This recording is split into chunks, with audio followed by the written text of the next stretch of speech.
Bismillahirrahmanirrahim. Assalamualaikum warahmatullahi wabarakatuh. Waalaikumsalam warahmatullahi wabarakatuh.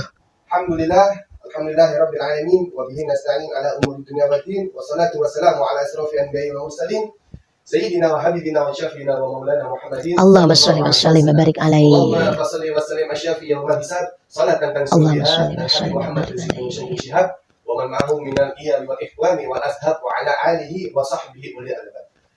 Alhamdulillah, pada malam hari ini kita bersama seorang mujahidah yang dimana yang dikenal oleh orang-orang Bandung, maunya Bandung katanya. Masya Allah, Alhamdulillah, tabarakallah. Yaitu adalah Ustazah Arafah atau yang kita kenal Umi Arafah. Bagaimana nih kabarnya nih? Khair, alhamdulillah bidoaikum. Baik, di puasa yang ke-6 ini insyaallah barokah. Alhamdulillah. Nah, untuk antum-antum semua yang selalu bertanya di channel resmi YouTube Ustazah Umi Arafah yang bertanya, Umi dari mana sih asalnya? Ya, dari mana asalnya? Kita semua asal dari Nabi Adam.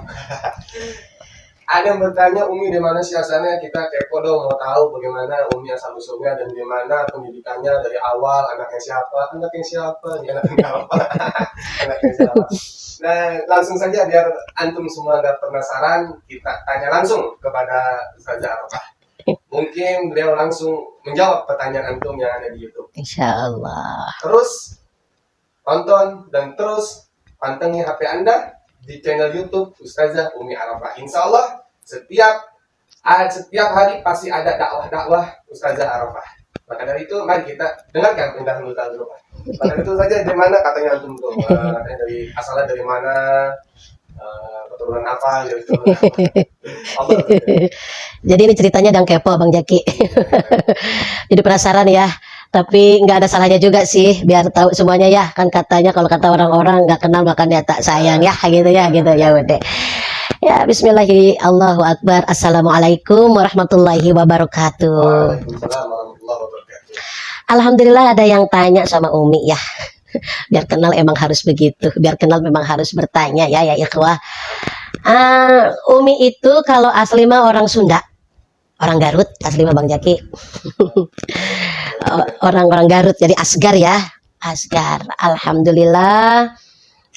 Kita punya abah.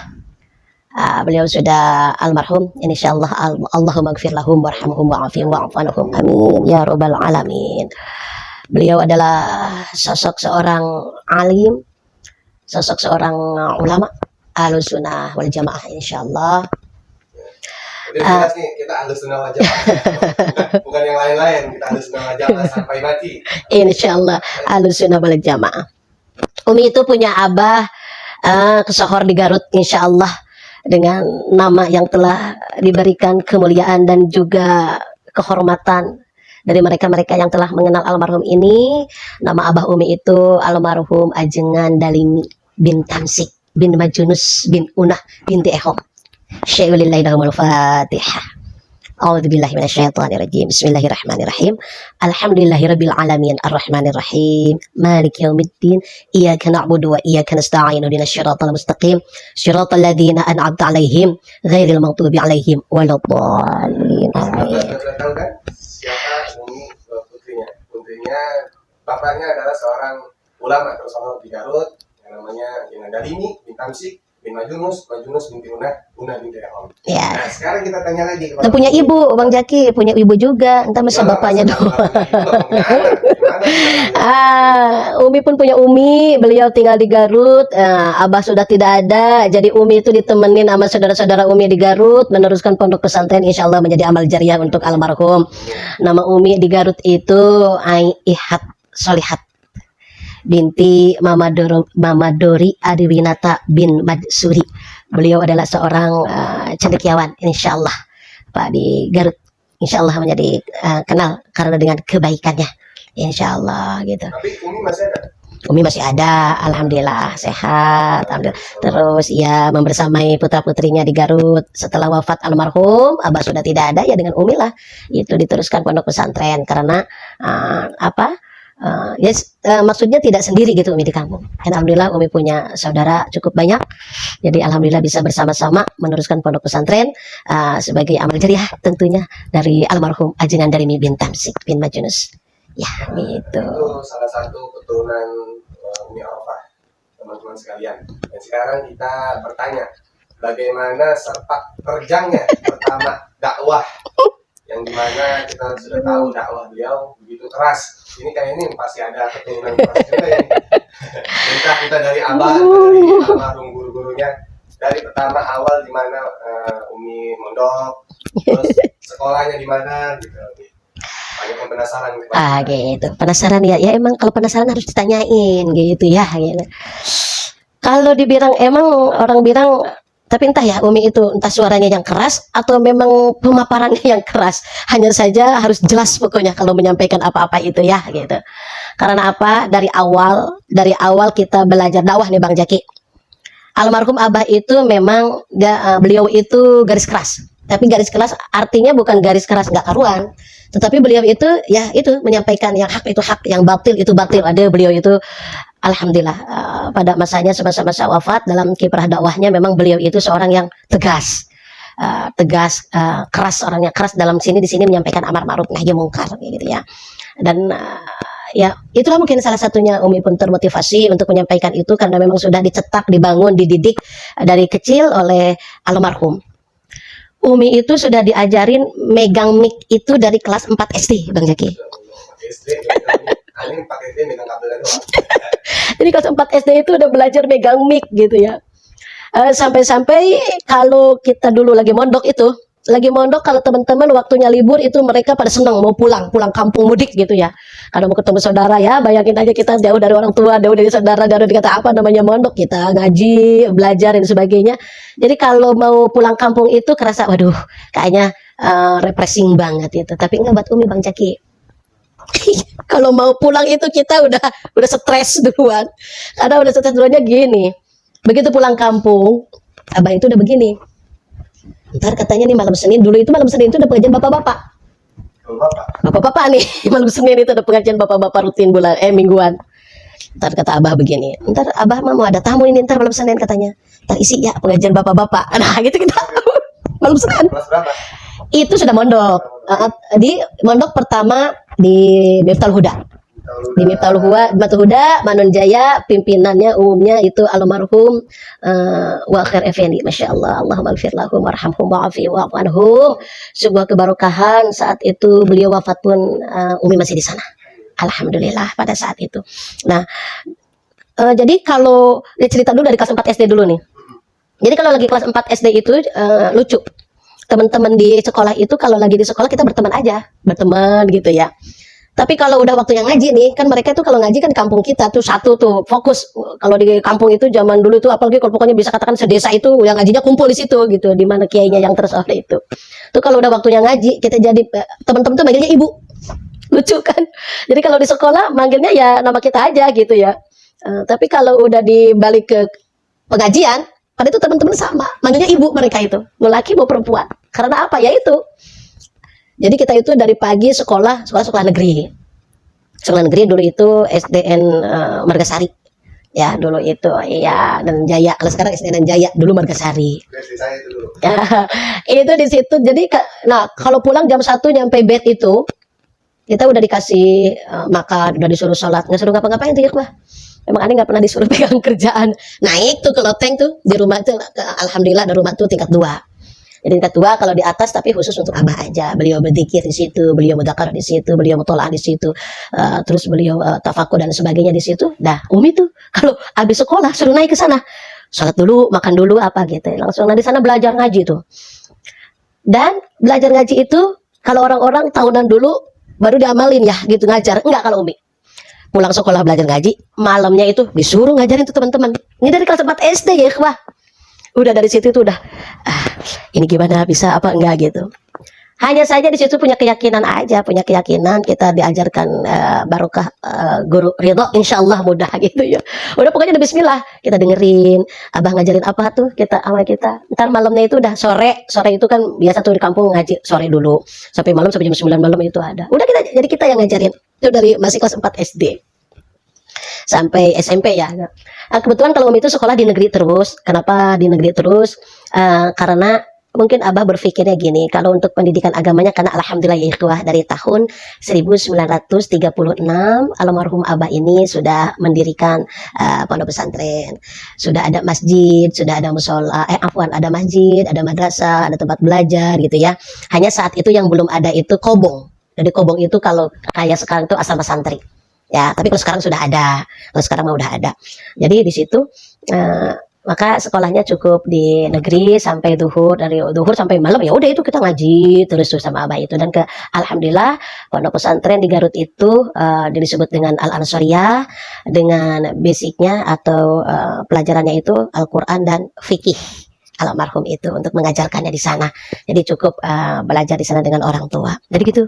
Jadi kalau bilang sepak terjangnya itu apa ya dari kelas 4 SD itu udah begitu, udah disuruh belajar ngomong dah. Dan lucunya lagi, nah begitu masuk SMP pun.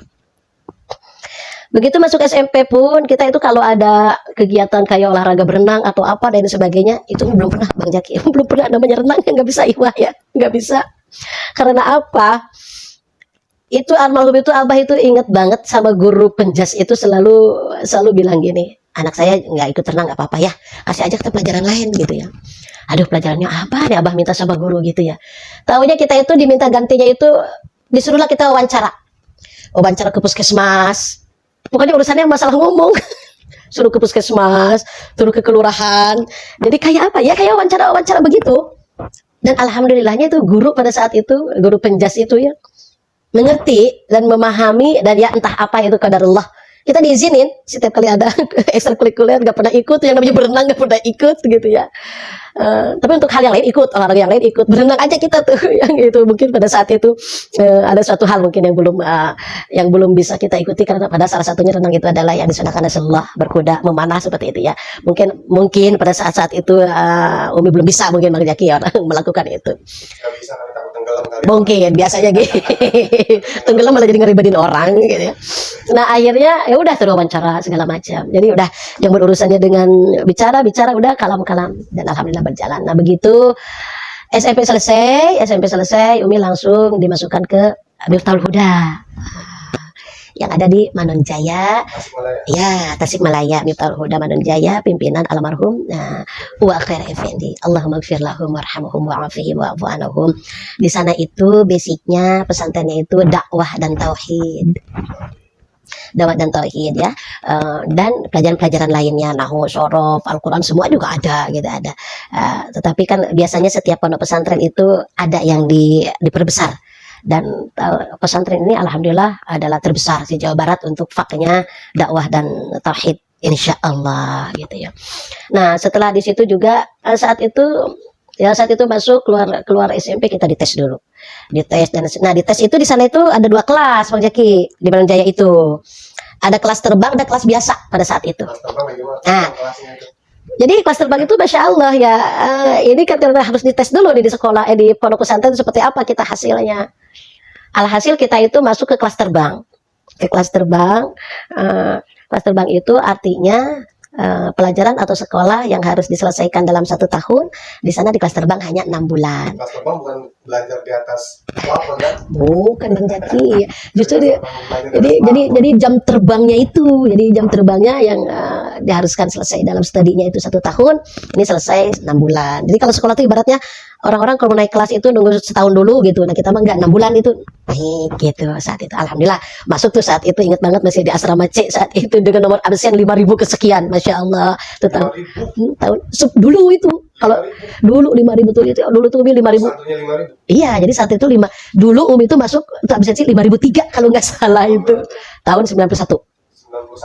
Ya, 93 94 menjadi 91 mah Umi baru masuk ke SMP. Iya, itu saat itu, masya Allah ya gitunya. Dan itu, waduh masya Allah, pondok pesantrennya itu dulu itu kurang lebih 3 hektar. seorang ulama besar, masya Allah. Dan di sana itu ya ikhwah, pokoknya alhamdulillah itu di sana. Nah setelah itu nanti kayak kita bicara seperti apa Pondok Pesantren Bandung Jaya, karena kalau dibicarakan masa dulu sampai sekarang pasti banyak perubahan. Tapi yang jelas ini yang namanya Pondok Pesantren itu masya Allah ya seorang ulama besar. Nah setelah itu Umi lanjut lagi, yaitu mondok ke Bantar Gedang. Bantar Gedang, Tasikmalaya juga. Masih Tasikmalaya, daerah Ciberem. Itu kayaknya terkenal alatnya ya. Ah ya, Bantar Gedang, Bantar Gedang Islamic College ya, atau Bantar Gedang lebih mengenalnya di daerah Ciberem. Pimpinannya almarhum Kiai Haji Mufti Ruhiyat. Hanya saja pada saat Umi masuk beliau sudah wafat. Allahumma gfir lahum warhamhum wa'afihim wa'afanahum. Dan kepemimpinan masa Umi di sana itu almarhum Kiai Haji Ahmad Bahrum Mufti Ruhiyat. Allahumma gfir lahum. Ya, belum lama. Tahun 2000 berapa ya? Waktu masih kita di Cikunir itu. Ya, kurang lebih tahun 2019-an ya, kalau tidak salah ya. Beliau masya Allah gitu ya. Terus ya setelah itu di sana Umi sampai tahun 97. Sepak terjang dakwah seperti apa, kembali lagi tadi udah dicolek sedikit di Bang Jaki. Kalau di kelas 4 SD kita udah mungkin teman-teman pulang sekolah main keluyuran ke sono kemari. Kalau kita enggak disuruh naik, suruh ngaji lagi, karena apa, malamnya udah harus langsung ngajar. Kalau orang-orang mungkin ngajinya lulus dulu ya, kalau orang kuliah mungkin segala macam dulu baru bisa ngajar. Kalau Umi enggak ya ikhwah, langsung gitu. Begitu pun mondok pun orang-orang kalau di pesantren itu katanya kagak betah di pesantren, maunya pulang itu tuh udah. Kan penyakit paling terkenal kan buduk ya. Kalau buduk kan belum jadi anak pesantren. Ya sih katanya begitu ya, walaupun tapi gimana santri juga kalau iya karena itu iya juga ada seperti itu, tapi alhamdulillah Umi nggak ngalamin itu buduk Bang Jaki. tapi kalau buduk cewek banget Belum pernah tuh gitu ya, tapi memang ada sebagian seperti itu. Ibaratnya itu udah tabarukan aja, itu buduk jadi wasilah gampang ilmu. buduk itu kan jadi ilmu. Insya Allah, amin ya. Nah itu apa yang bikin Umi betah di pesantrennya ya kuah. Umi itu betahnya awalnya dipaksain karena apa ya, itu tadi udah disinggung di awal. Jadi kalau balik ke kampung kita itu bukannya santai nggak ngaji. Kalau di pesantren kan kita udah ngaji ya, dari jam udah dibangunin, dari jam 2 udah dibangunin, itu udah tahajud, udah tadarus sampai subuh, udah pokoknya terus sampai rehatnya cuman mandi, sholat itu apa, terus apa lagi namanya, mandi, sholat, makan gitu ya, nyuci baju dan sebagainya, lanjut lagi. Maunya tuh kalau pulang ke kampung kan kita kayaknya udah bebas aja deh, kagak, udah libur toh. Kalau Umi kagak, ini yang betah di kampung, betah di pesantren itu. Jadi kalau asal pulang ya ikhwah udah pasti itu megang mic lagi, itu kita udah pasti megang mic, ya Allah. Tapi pada saat itu memang jadi beban, pikiran tuh jadi beban. Tapi kalau dipikir sekarang, masya Allah, itu menjadi sebuah ibroh dari orang tua ya, sebuah ibroh dari orang tua.